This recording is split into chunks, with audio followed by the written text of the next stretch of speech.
कि मनोज झा प्रकरण पर जैसे ही ललन सिंह ने, जो जदयू के राष्ट्रीय अध्यक्ष हैं, वो लालू प्रसाद यादव के सुर में सुर मिलाते हुए मनोज झा का डिफेंड किए, उसके 24 घंटा के बाद पार्टी कार्यालय में बैठकर संजय झा ललन सिंह से इतर राय रखते हैं और बोलते हैं कि हमारी पार्टी का स्टैंड किसी भी जाति धर्म के साथ खड़ा होना नहीं है। 12 माफ कीजिएगा, तकरीबन 1.25 साल का वक्त है।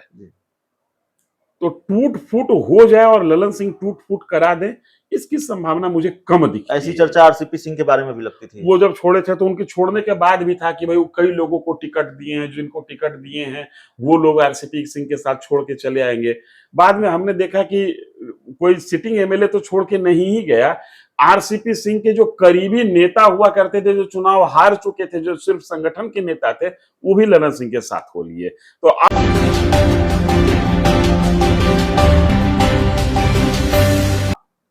देखिए जेडीयू में क्या चल रहा है वो हम आपको लगातार बता रहे हैं। अशोक चौधरी और ललन सिंह के बीच का टकराव, या फिर ललन सिंह और नीतीश कुमार के बीच का टकराव, और अशोक चौधरी के कंधे का सहारा है नीतीश कुमार के बंदूक को, जिसका निशाना ललन सिंह है। लेकिन अब हम आपको बताने जा रहे हैं, इसको समझने की कोशिश करेंगे। हमारे साथ लेट्स डिस्कस के संपादक धीरेन्द्र सर हैं, बिहार के जाने माने पत्रकार, और हम समझना चाहेंगे, समझने की कोशिश करेंगे कि अब जेडीयू में आगे हो क्या क्या सकता है, क्या क्या होने जा रहा है जेडीयू में। एक तो चर्चा यह है सर, आपने भी कहा कि ललन सिंह के निपटने की जो तारीख है वो आने वाली है, वो निपट जाएंगे। और क्या क्या हो सकता है जेडीयू में?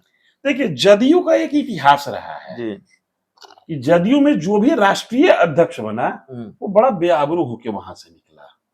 नीतीश कुमार को छोड़ दिया जाए तो, क्योंकि नीतीश कुमार तो जदयू के जन्मदाता हैं, हालांकि जन्मदाता में जॉर्ज फर्नांडिस भी थे, ललन सिंह भी थे, लेकिन क्रेडिट नीतीश कुमार के ही मत्थे चला गया, क्योंकि नेता वही घोषित हुए सब लोगों के सहयोग से।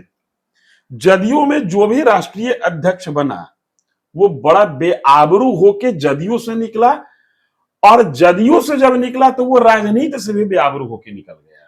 उदाहरण के तौर पर देख लीजिए जॉर्ज फर्नांडिस, जदयू में उनकी सारी गति दुर्गति हो गई और उसके बाद वो राजनीति से ही धीरे धीरे किनारे हो गए, बाद में उनका देहावसान हो गया। यही स्थिति हुई शरद यादव की, जदयू छोड़े और उसके बाद धीरे धीरे पॉलिटिक्स से ही डिसअपियर हो गए, फिर वो भी कालकलवित हो गए। अब आ जाइए आरसीपी सिंह पे। आरसीपी सिंह हालांकि न पहले पॉलिटिशियन थे न बाद में पॉलिटिशियन रहे, बीच में नीतीश कुमार का साथ जब तक वो रहे तब तक दो भूमिका में रहे, पहले अधिकारी की भूमिका में रहे, बाद में पॉलिटिशियन की भूमिका में रहे। लेकिन जदयू से निष्कासन के बाद आरसीपी सिंह, जो जदयू जैसी पार्टी का राष्ट्रीय अध्यक्ष रहा, जिस पार्टी का जनाधार बिहार में है, आरसीपी सिंह गांव पर आराम से सोते हैं। कहने का मतलब कि धीरे धीरे राजनीति से वो निष्क्रिय हो रहे हैं। और वही जदयू की कांटों भरी ताज ललन सिंह पहने आरसीपी सिंह के निष्कासन के बाद।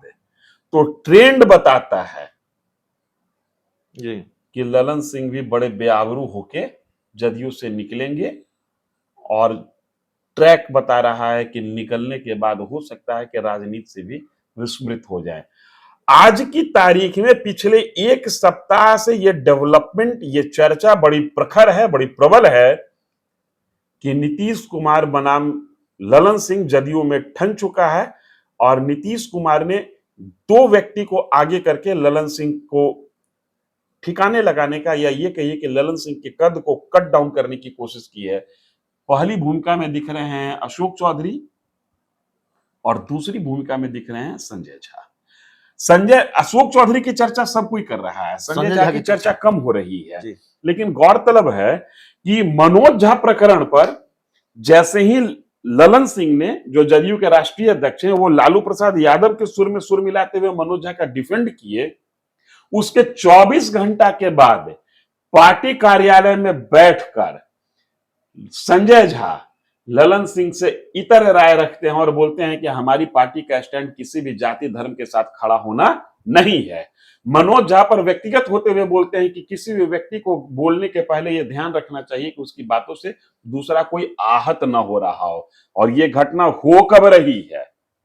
तो हमने बताया कि ललन सिंह के बयान के 24 घंटा बाद, यह ज्यादा महत्वपूर्ण नहीं है। ज्यादा महत्वपूर्ण यह है कि इस बयान को देने के पहले संजय झा सीएम के साथ थे, सीएम की गाड़ी से उतर के वो पार्टी ऑफिस में आए हैं।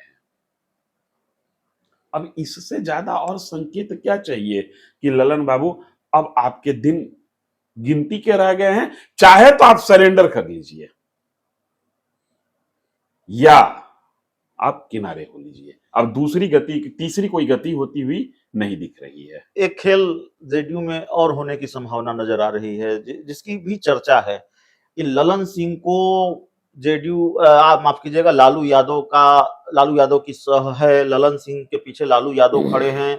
और जब ऐसी घटनाएं होती हैं किसी पार्टी के अंदर तो जाहिर है चर्चा शुरू हो जाती है, विधायक टूटेंगे, सांसद टूटेंगे।